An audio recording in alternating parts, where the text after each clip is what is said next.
Start recording. Okay. Well, again, thank you for attending. Appreciate you taking the time out of your day. What we'd like to talk about today is succeeding in B2B commerce. I'm first going to talk about some of the trends and challenges as it relates to B2B commerce if you haven't started a project yet or are in the middle of one. And then I have on the call with me Khalil Mans from Adobe and Magento, and he'll be talking about some of the technology and platforms available as it relates to B2B commerce.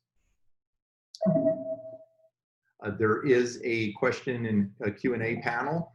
If there are any questions as we go along, please log them there. If we can answer them while we're in the webinar, we will, but we'll certainly ensure that we answer all those questions at the end.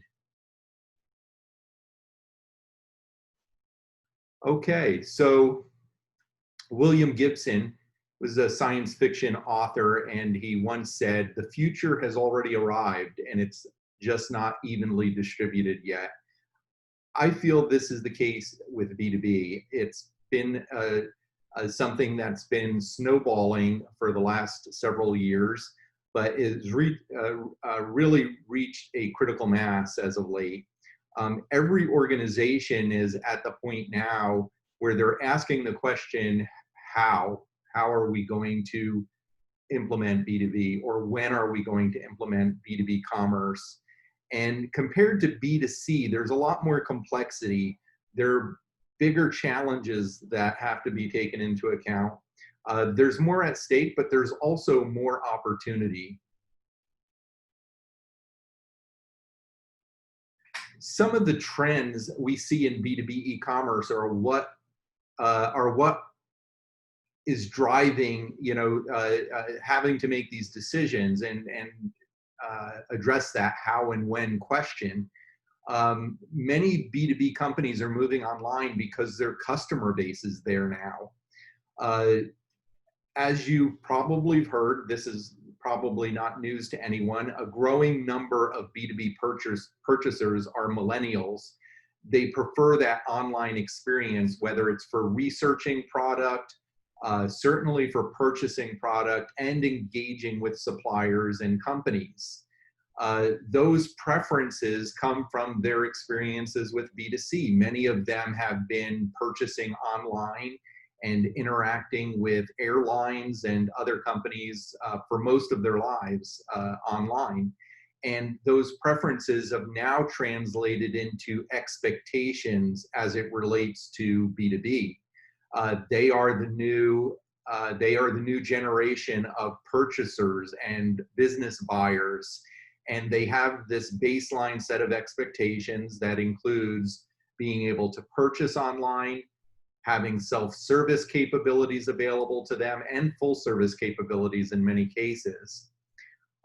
Another big trend in B2B e-commerce is new competitors are converting more and more to B2B online capabilities.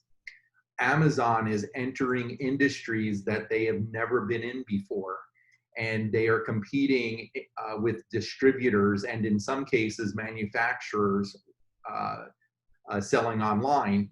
And then offshore companies that would have never had a shot to compete or to sell their products within, for example, US markets, are now finding that they can enter those markets by providing sophisticated B2B online capabilities and winning over a growing market share from local or national competitors and companies.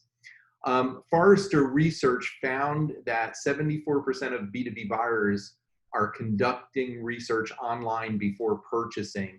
So even if they can't purchase online, they're doing all of their research online. And as a manufacturer, a distributor, or a wholesaler, you certainly want to be in a place where they can interact with you as a business, they can request quotes, they can make purchases, and they can engage with your company online. and their expectations are more sophisticated than they were 10 years ago. If you set up a product catalog online or a simple website for about your company and about your products, the sophistication of these buyers is now much more refined. Amazon, and this is a really interesting statistic to me, Amazon Business, it's the business arm of the Amazon company. They introduced their B2B marketplace a few years ago. In 2019, the growth of Amazon Business was triple as a percentage of what Amazon's overall growth was in 2018, or actually in 2019. So Amazon Business is growing at a much faster rate than Amazon as a whole. And Amazon is investing very heavily in this. If you didn't know, Amazon is one of the largest distributors of office supplies. 5 years ago, you would have said it was Staples or Office Max or some of these other, big box stores that they had their storefronts, but they had a huge B2B business where they did local deliveries and were the primary supplier in many markets. Amazon is now the biggest supplier of office supplies. They recently entered the janitorial supply, and they are manufacturing their own supplies with offshore manufacturers and labeling them Amazon. So Amazon is continuing to find industries and niche markets where they could come in with their product, or they could be the primary distributor of those products, and potentially in the janitorial supply business eliminate a lot of the local mom and pop janitorial supply businesses that are on many corners in U.S. cities. So this is Amazon's strategy. They see the importance and the growth of B2B. They see it as key to their strategy, and so should all manufacturers and distributors, as you'll likely be competing more with Amazon and other companies that are finding digital commerce as a means of entering a market. So what has COVID done to these trends? We talked about the preferences of millennials. Well, I don't think any of us would argue that the trends towards purchasing online have been growing, and our behaviors, our preferences have been changing. Every holiday season, you hear people are purchasing more and more online. COVID has just accelerated these trends. We were going to continue growing this holiday season. Well, prior to COVID, they were expecting double-digit growth in online and mobile sales, and that's in the retail sector.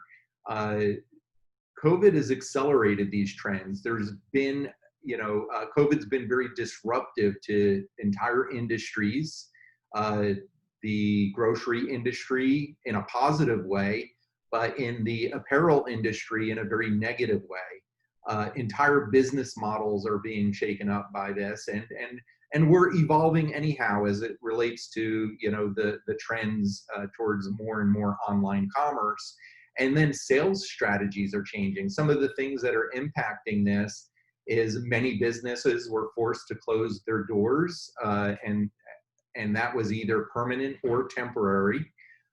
Customers were hesitant to frequent those stores that were open, where they'd shop online out of a preference or convenience. Now they were doing it because of security and safety. They wanted to be safe. They wanted to ensure that they weren't exposed to other shoppers and employees and COVID. Many manufacturers are realizing, or have realized, that this retail volatility leaves them a bit exposed. So they're looking at opportunities to sell directly to consumers, and that's going to improve their margins. At the same time, there had been traditional concerns about channel conflict and not wanting to offend or damage the relationships that they had with their distributors and reps and dealers. But now they're realizing that they are a bit exposed if those stores have to close, and also if sales can't get out and sell. We're seeing more virtual engagement, and that's still evolving, and we're trying to figure out how are we going to sell virtually, and doing virtual conferences and virtual product showcases where, you know, in some industries, I was talking to someone in the outdoor furniture business. They used to go to these huge showcases and people could come around and look at and touch and feel and sit in their furniture. They can't do that now. And so they're realizing their online presence is failing them. It's not up to snuff for these new virtual sales activities. And we're all using Zoom meetings to a greater extent. We're seeing an increase in online purchasing and orders, and not everybody's prepared for that. There's been an increase in the number of manufacturers and distributors that realize they need to revamp their online presence. And we have a new term, contactless delivery, you know, where you don't have to interact or take a handoff from a live person. Everything is contactless. The new normal is not binary. These are some of the things that are happening. I think we will get back to normal. Many of the things that worked in the past will continue to work, but they won't go without being influenced by many of these things. And these things will become more prevalent and more part of that new normal. The new normal will likely be a mesh of some of the things that we're going through now and some of the things that have been impacted by our preferences, our behaviors, and these trends. At the same time, I think that conferences, live conferences, or, you know, in-person conferences and sales meetings will come back. But there will be significant preferences towards more online shopping. A recent Digital Commerce 360 survey said that 82% of business buyers are expecting that in 2021, they're going to be purchasing more over the web. They see that as the new reality. They see that as, well, part of the new reality. They see that as something they've been doing now and will continue. They like it. You know, there are organizations that have done B2B really well, and they, you know, and they are gravitating towards those organizations. In another webinar I did, I talked about how smaller manufacturers are able to steal market share from larger manufacturers by having a mature B2B presence, a mature B2B commerce strategy, because larger organizations are sometimes less nimble, there's more complexity, and it's more difficult for them to have a mature B2B strategy overnight. It takes them longer. So smaller organizations have been coming in and providing what customers in that market want, and taking customers away from their larger competitors. Okay, so a quick note on B2B growth. The B2B growth in the US was marginal at best in 2019. So comparing 2018 to 2019, it was a little more than 1% growth. There were some things that had impact and suppressed that growth, like trade wars and tariffs, and some other things that were going on in 2019 within specific industries. So not a lot of growth within the B2B market or amongst manufacturers. However, an increasing amount of transition from offline channels to online channels. Manufacturers realize that their growth opportunities they're going to see better growth rates and more opportunities for growth in their online channels. and are beginning to transition to B2B commerce. So even though growth overall was flat, the transition to the online channel was growing pretty significantly, and the rate of growth has accelerated. You can see that 2016, 2017 to 2018, very modest growth in converting over to an online channel or to online channels. From 2018 to 2019, 21% growth.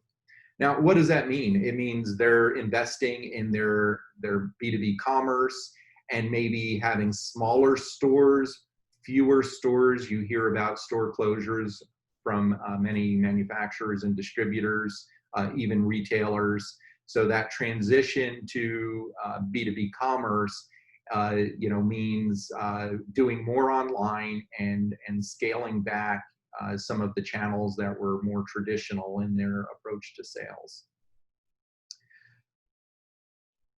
Okay, so what are some of the B2B opportunities? B2B opportunities for a manufacturer, a distributor, a wholesaler are, number one is growing revenue. You want to increase your overall revenue.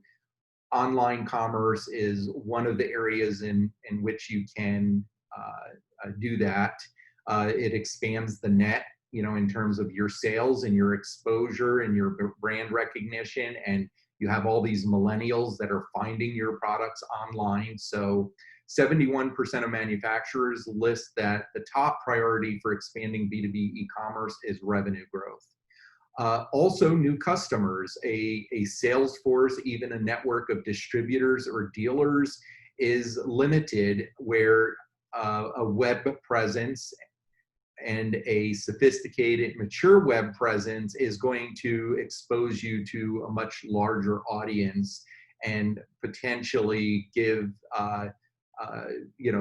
those that are searching for product online, those that are searching for new suppliers, exposure to hopefully you, but also potentially to your customers. So new customers through your digital marketing, your online marketing efforts, online search, product discovery, those are big B2B opportunities that expand the reach of your existing sales force.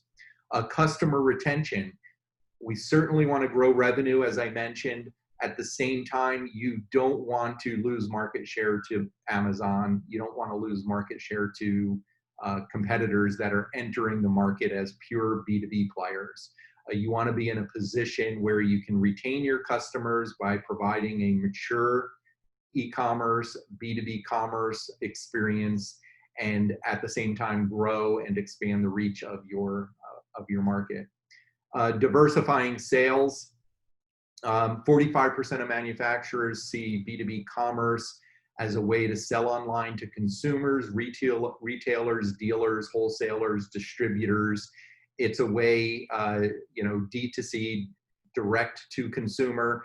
Many manufacturers are experimenting that with for the first time, where they sell directly to consumer, pocket a lot more of the margin, and avoid the exposure that they have as it relates to dealers disappearing or closing their doors or cutting back staff.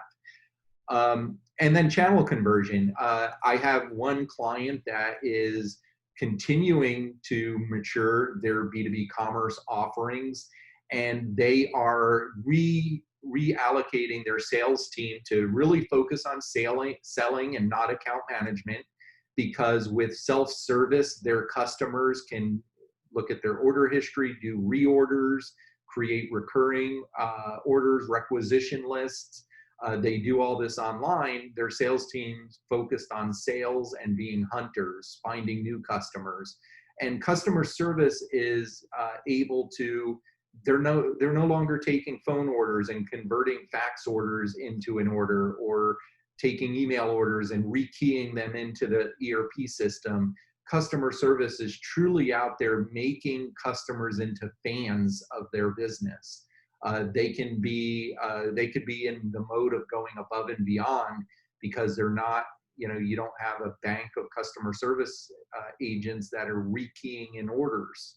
So this is a great opportunity to convert those offline orders, phone, fax, email, into online orders, e-commerce, EDI, punch out, means in which your customers can self-serve. Okay, a couple of other slides, and I'm going to turn it over to Khalil. So some common considerations when launching a B2B site. You've got to take into account functionality and features. There are a lot of examples of features and functionality that are important to B2B. Many of the B2C features and functionality are also important to B2B. That's the expectation. Remember, that's the baseline expectation. But quoting, order approvals, drop shipping, these are all features and functionalities that you'll consider. How they're implemented in some cases differs from one manufacturer or distributor to another. There are some things that are industry or business specific. There are things that you may have identified that might provide competitive advantage to your business, and you certainly want to prioritize the things that are most important to your customers. And in doing so, you want to create a great customer experience. You want to ensure that, first and foremost, that they can effectively find product on your site. In many cases, your existing customers are not coming to your site to browse your catalog or to look through all of the content. They're coming with the sole purpose of wanting to buy a specific product. They know what they want when they come to your site. So you want to create a customer experience that helps them to reorder, helps them to do bulk orders and quick orders, set up recurring orders and requisition lists. But you want to create a customer experience that your customers will love working with you. Product catalog and pricing is also an area that has a degree of complexity. I've worked with clients of mine that it seems like for every customer that they have a different price list. And when you're implementing B2B, as much as you can simplify is always a good idea, but also you want to have a platform that will support many different forms of pricing, all the way down to customer specific pricing. Integration is usually a big part of a B2B implementation. You want to be integrated with your ERP for order fulfillment and manufacturing and accounting, of course, a CRM integration to ensure that your sales team and your customer service team know what's going on with a particular customer. There are integrations with the Amazon sales channel. You can't ignore Amazon. You may need to sell on Amazon, but also have your own online presence, so that as much as possible you can do online, but can't ignore Amazon. EDI and punch out are also other integrations that are very important in B2B. And then lastly, a data strategy and plan. Ensure that you have the right product, pricing, and information out there for those that are doing research and discovery of your products. Of course, you have different types of customers, customer segments, customer groups that you need to account for. Maybe you're doing both B2B and B2C. And then order history, allowing customers to see not only their online orders, but their EDI orders or their phone orders all in one place. So having said that, I'm going to conclude my portion of the webinar, and I'll be around to take questions afterwards.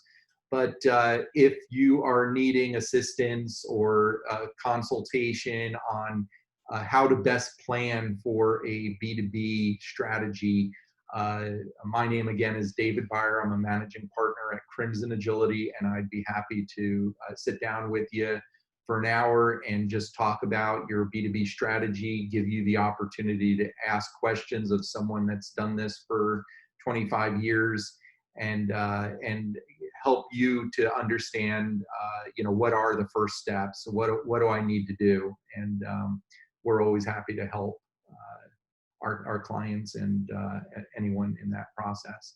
So I'm going to turn it over to Khalil, and he's going to talk to us about a platform that will provide a lot of these capabilities, and in your search for a new platform is a great place to start. So Khalil. Awesome. Thank you for that, David. And for those on the call that I haven't met before, my name is Khalil Mans, and my official title at Adobe is Solutions Consultant. Essentially, I work with merchants that are curious about learning more about Magento Commerce, as well as some of our other products and solutions that we offer. But pleasure to be speaking with everyone today. The slide mentions Braden. Unfortunately, he wasn't able to make it to this event, but certainly can pass any contact information along to Braden if you were interested in any follow-up from the Magento side. But David, next slide, please.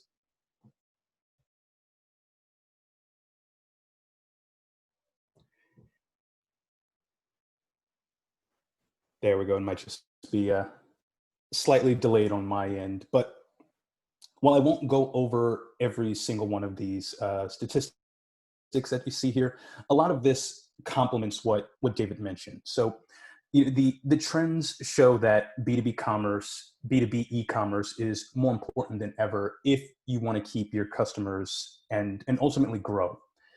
Because of these trends in B2B over the last few years, we've prioritized building solutions that can accommodate changes in this space. And just to point out one or two specific statistics that are shown here, I think some of the numbers that pop out to me are the first one. The first one listing that 30% of B2B shoppers switched suppliers during COVID because they couldn't buy online, and only 20% of shoppers are buying directly from sales reps, and that's down from 56% last year.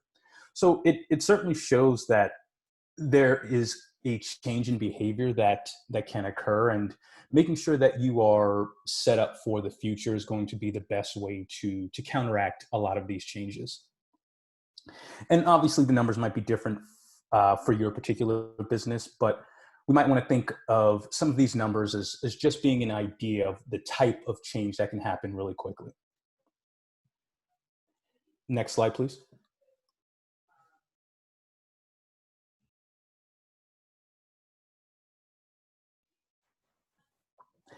Alrighty, and while we won't go over every single one of the logos that we see here, I just wanted to give you an idea of how Magento Commerce really can assist not only businesses of all different sizes. I myself work in the SMB space, so I'm primarily dealing with SMB merchants, but also Magento Commerce can work with the commercial and enterprise level clients. And because of the strength of building out such a great solution, we're able to accommodate those various industries. Some businesses may feel that it's too complex to sell online, but I can guarantee you that based off of a lot of the logos that you see there, if you have a business that has some particulars that might be more complex, or that you've got a pretty complex setup in general, there is almost definitely a additional merchant out there that has done something similar to what you're doing, and they've been able to integrate with Magento overall. So as we see there, we've got both the B2C side, a combination of both B2B and B2C, as well as B2B specific. But just an idea of the types of brands that we've been able to work with, and the types of companies that have been able to integrate and utilize some of the B2B functionality that Magento Commerce offers. Next slide, please. And now we won't go over all of these numbers, and also I have nothing bad to say about any of our competitors. But I think the key takeaway from this slide when we're looking at that last column, which is showcasing Adobe and Magento Commerce, what's being showcased here is that in addition to us being able to serve multiple verticals, Magento is the #1 platform of choice among the top 1,000 businesses in the world. And it's showing us that breakdown of, out of those top 1,000 businesses, which of those businesses are utilizing our particular platform as their platform of choice. And so you see how we compare to some of the other e-commerce solutions that are going to be in the space that we're in. If we look to the right there, we see that we're also considered an industry leader. Oh, sorry, I can go back to that slide. And if not, that's okay. Okay, yeah. And just wanted to quickly point out, when we look to the right there, we also see that Magento/Adobe is an industry leader when we're dealing with some of the top analysts such as Forrester and Gartner.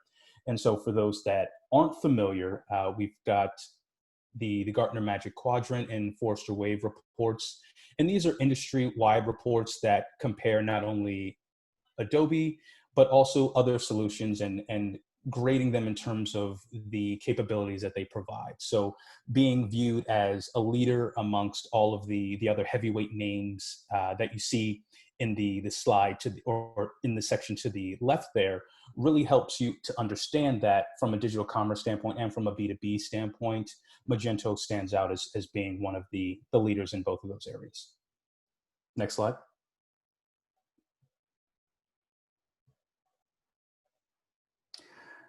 All right, and I think we've got a few transitions, or there we go.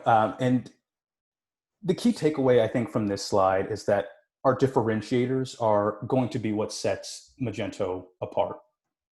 The flexibility and open source nature of Magento allows for any business to tackle e-commerce in the way that they want. In addition to what's out of the box, you can add in other functionality through our extension marketplace. So if there is a particular part of your journey that you want to create for your brand, that is something where you're not going to be limited to just what is out of the box. So if you're familiar with other e-commerce solutions, such as a SaaS-based platform, they essentially allow you to play within their walled garden, as I like to call it. So you can certainly change things. You can have different themes, and you can also, in some cases, utilize extensions. But at some point, you may run into a barrier where the change that you want to make, you're not able to make because of the platform itself. With Magento, I think the key takeaway is that out-of-the-box functionality is going to be a strong foundation, but you're not limited to that, and that's where the extension marketplace can come in to further supplement those out-of-the-box capabilities. And if Magento's out-of-the-box features and functionality doesn't handle it, or if you're not able to find specifically what you're looking for within our marketplace, that's where you can work with partners such as Crimson Agility to completely customize the Magento instance on the front end and back end without limitations. So I think the key takeaway there is that you're not going to simply have one Magento site. All of those various merchants that we saw on some of the previous sites, more than likely they've either customized their Magento instance or they've implemented other extensions, and it's going to be an experience that is unique to that particular brand. And you would, as a merchant, would be able to do the same thing, making sure that you have a more customized solution based on the fact that, as we said, we've got a strong foundation in terms of the out-of-the-box features, but you also still have the ability to further extend those capabilities. Next slide, please. And I think the key takeaway here is, as it says at the top, Magento Commerce drives results. So it's not just about having more tools within your toolbox, so to speak. It's about making sure that the investment within Magento Commerce is going to actually pay business dividends. And so there was a global consulting firm called Stacks Inc. that interviewed 19 Magento customers and 3 partners that had upgraded to Magento Commerce. And this was across a number of different regions, a number of different businesses in terms of their size, and also businesses that represented a number of different industries. With the merchants that were on M1, as well as homegrown or competing platforms, we're looking at what the ROI or the financial impact was after the move to Magento. And so the numbers that you're seeing on the screen there are the results of that move. So I think the biggest number that sticks out to me is the first one there. So on a revenue weighted average basis, respondents realized a 3-year ROI of 165%, with huge leaps in their key metrics such as conversion rate, average order value, and downtime. And so there's a lot that could be expanded upon with this slide. I'll try and keep it mostly high level. But again, the key takeaway is that in terms of that financial impact, a lot of that is possible with having the B2B functionality that will allow you to more easily get set up, more easily manage your content, more easily handle the customer workflow or handle any customer success issues that may arrive. And not even getting into the other aspects of Magento Commerce, such as having a scalable cloud architecture that can meet your needs and also help with conversion rates because of having a site that is better performing than a customized solution or some of our competitors. But the key takeaway is that we can actually measure the return on investment for having a stronger platform and ultimately having a stronger foundation. Next slide, please. All right, and so in terms of those preceding slides, I think a lot of that was really just to tell a larger story about Magento Commerce, but the following slides deal more with B2B functionality that's going to help you build out that ultimate site experience. So this slide here is really just a high-level slide that talks about some of the things that we'll look at in just a moment.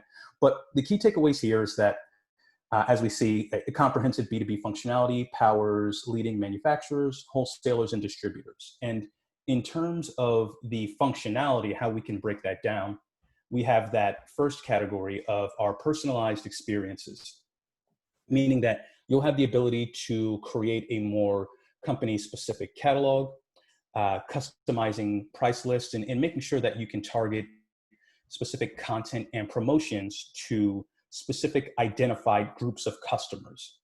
And some of that is going to be possible with our Magento Commerce functionality that isn't necessarily B2B specific, but it can be used with B2B businesses. So, for example, Magento Commerce allows you to create pretty advanced customer segmentation logic. What that customer segmentation logic allows you to do is to define a specific group of customers, maybe by particular customer attributes, such as their location, geographic location, or perhaps even by their order history. And once we've defined those particular customers, we can then show targeted content to them, or perhaps we can show specific products to the customers that are within that segment. So although that segmentation functionality, again, is not only available for B2B, it can also be utilized in B2C scenarios. It can certainly help you create a more personalized experience for your B2B business buyers. Also, we have the account management functionality that we'll actually look at in some of the subsequent slides. But at a very high level, I think the key takeaway here is that it allows your buyers to better manage their operations. And what a lot of this can mean is hopefully less outreach overall, more empowerment to them in terms of how they can manage their various workflows and tracking their orders and quotes. and really just cutting down on the type of outreach that would come from other channels such as email or phone calls and things of that nature. And finally, we've got the functionality that will help with streamlining the purchase overall. So if in the situation of a buyer, if they needed to be able to check out quickly, which is something that almost all buyers want to do, since we know that they're not going through an average product description page and they're not browsing the site the way that a B2C shopper would. Some of these features will help make that buying process as easy as possible, such as the ability to quickly upload a list of SKUs or products to facilitate that checkout, or to create a requisition list, which will simply be a list of frequently ordered products that can then make a future checkout a lot easier. And next slide, please.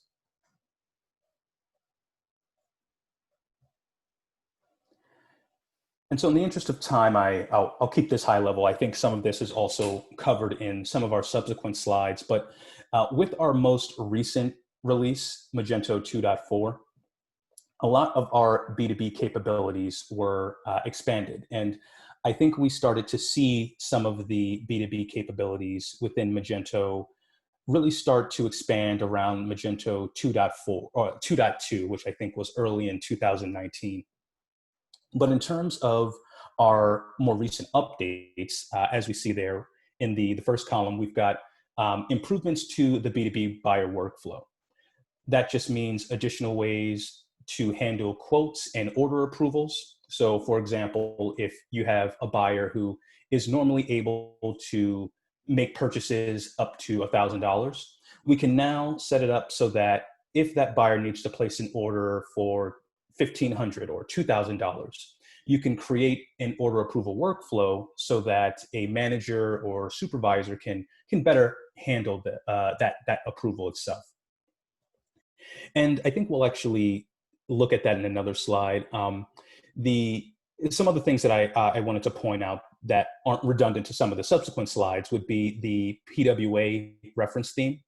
So for those that aren't familiar, PWA allows you to have an app-like experience without necessarily going through the entire process of developing an app. So that type of technology truly is cutting edge. And while Magento has fully built out that PWA theme for the B2C world, we are now working on making sure that it's available for the B2B world.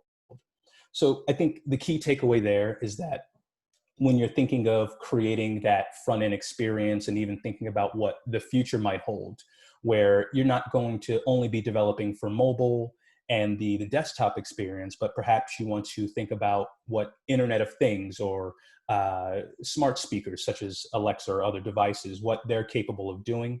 That type of functionality to be forward-facing is really going to be important. And again, the key takeaway with PWA is that it allows you to have a fast mobile experience without going through all of the development that is required for creating an app.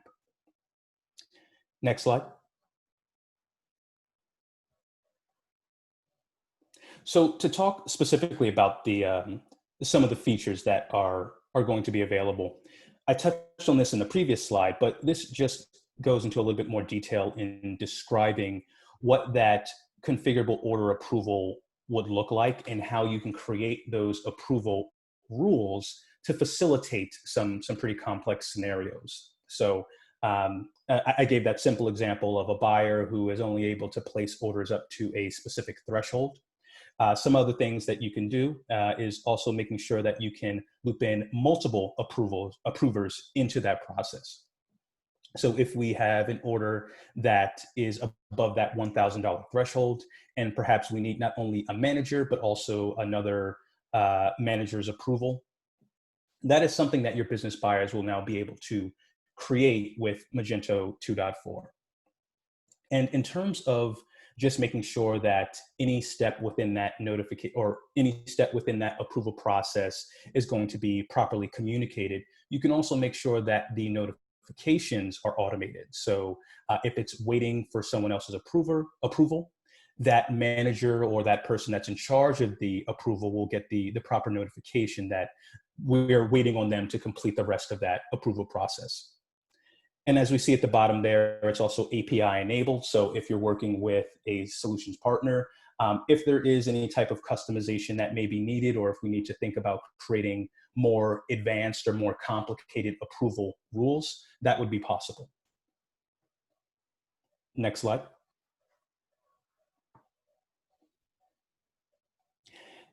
And I don't believe I touched on this in any of the other sections, but from a customer service standpoint and just better serving your customers, I think this is really valuable. So one of the things that was just recently released with Magento Commerce 2.4 was the ability to handle seller-assisted shopping, or what's simply referred to as logging in as the customer. The value of that is pretty evident. A lot of inside sales reps, customer service reps, or some other sales rep may see the value in being able to log in as that customer, troubleshoot any issues that may occur. Perhaps you have a buyer who is just having problems with a product configuration tool that is on your website. What you would be able to do is have that inside seller log in as that customer, going through the same front-end experience, trying to troubleshoot where the issue may live within that product configuration tool. Or perhaps we're looking at an alternative solution where we simply send those items to that customer's cart so that they can more easily check out.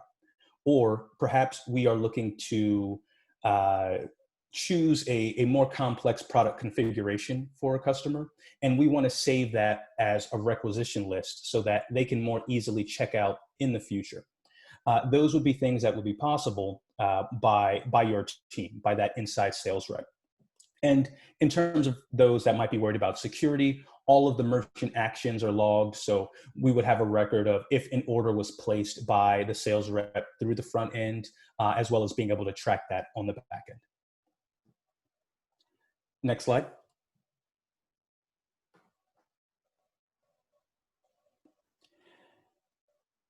And now I want to make sure that we leave some time for any questions. But in terms of other functionality, and this isn't something that's going to be B2B specific, but certainly important here for merchants that may be selling on Amazon as well.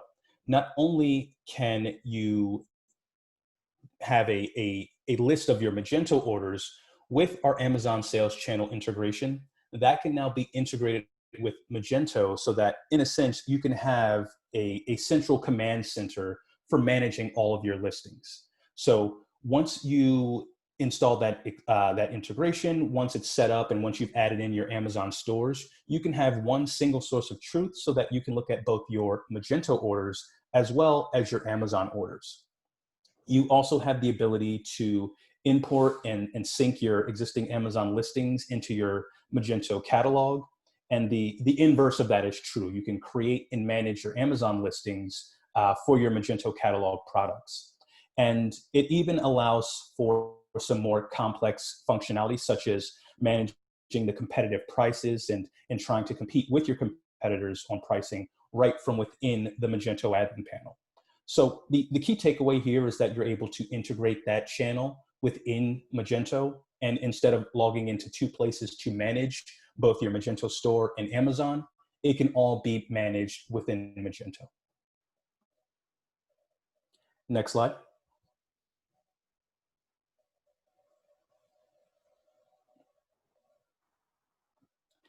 And this is also a functionality that isn't B2B specific, but can certainly add value in terms of making sure we can get the proper products in front of our customers. And one of the ways that we're able to do that is by utilizing product recommendations powered by Adobe Sensei.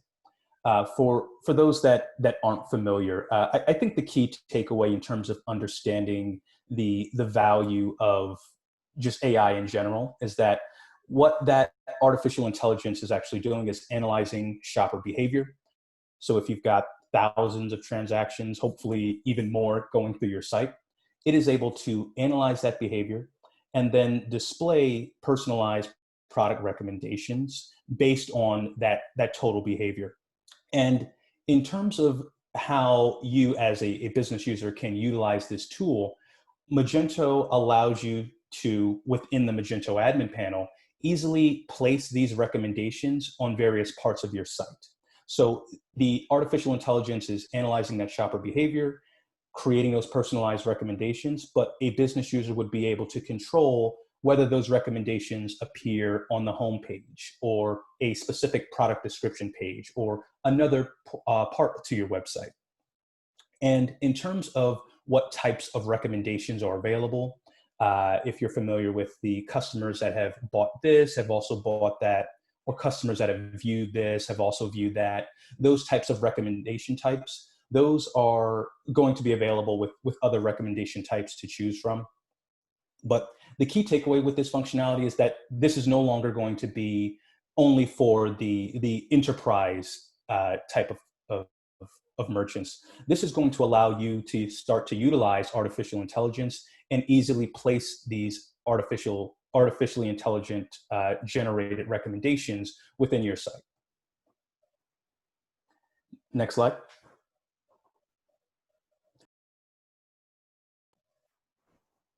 And finally, want to make sure we leave a few minutes for questions. But I think the key takeaway here is that because of Magento's open and flexible nature, if you have another third-party solution or third-party system, such as an ERP or CRM, and you want to make sure that it is integrated with Magento Commerce, Magento allows that through our API, as well as our GraphQL endpoints. The key takeaway is that you can work with partners such as Crimson Agility to integrate virtually any third-party system that you have, having those conversations and making sure that those integrations are seamless. So if you need to have that ERP that's acting as that source of truth or that single source of truth, making sure that any necessary information can be fed into Magento as well as vice versa, making sure any necessary Magento information can be fed into that ERP system. And next slide.